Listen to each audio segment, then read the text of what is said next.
আজ মধ্যরাতের পর জেলেরা নামবে নদীতে রূপালী ইলিশের খোঁজে। কাঙ্ক্ষিত মাছ পেলে শোধ হবে ঋণ, প্রত্যাশা তাদের।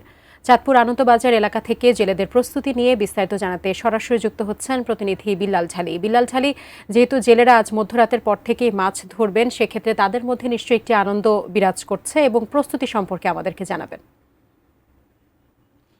সাজিয়া, আমি সকাল থেকেই চাঁদপুর আনন্দবাজার এলাকাতে অবস্থান করছি। এটি মূলত একটি জেলে পল্লী। এখান থেকে এসে যেটি আমি দেখতে পেয়েছি, প্রতিটা ঘরেই কিন্তু এখানে উৎসবের আমেজ চলছে। কেননা আজ মধ্যরাত থেকেই তারা জেলেরা নদীতে নামতে পারবে ইলিশ, রূপালী ইলিশের খোঁজে। গত যে মে মাসের 1 তারিখ থেকে শুরু জাটকা রক্ষা কার্যক্রম শেষ হচ্ছে আজ 30 এপ্রিল। 2 মাস জেলেরা মূলত এই অভিযানের কারণে কর্মহীন ছিল। তাদের এর মাঝে ঈদ উদযাপন হয়েছে। তারা কিন্তু তাদের পরিবারের যে খরচ, সংসার খরচ, এগুলি কিন্তু বহন করতে পারেনি কর্মহীন থাকার কারণে।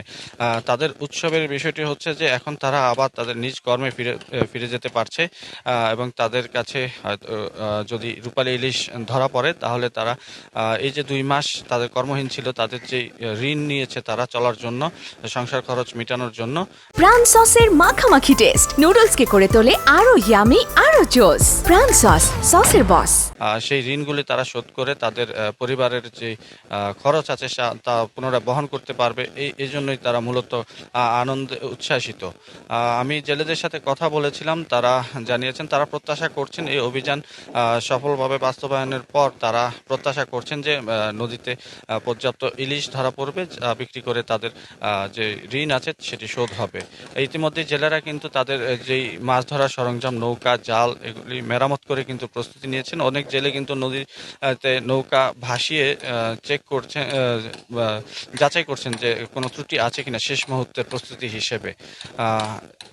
আগামী এর মধ্যে সরকারিভাবে তাদেরকে সহায়তা দেওয়া হয়েছিল, খাদ্য সহায়তা। মনে করছেন জেলেরা যে এই খাদ্য সহায়তা সরকারিভাবে দেওয়া হয়, এটি কিন্তু তাদের জন্য পর্যাপ্ত নয়। আমি মৎস্য কর্মকর্তার সাথে অভিযান বিষয়ে কথা বলেছিলাম, তিনি জানিয়েছেন সার্বিকভাবে এবারের অভিযানটি সফল হয়েছে, ইলিশের উৎপাদন বাড়বে।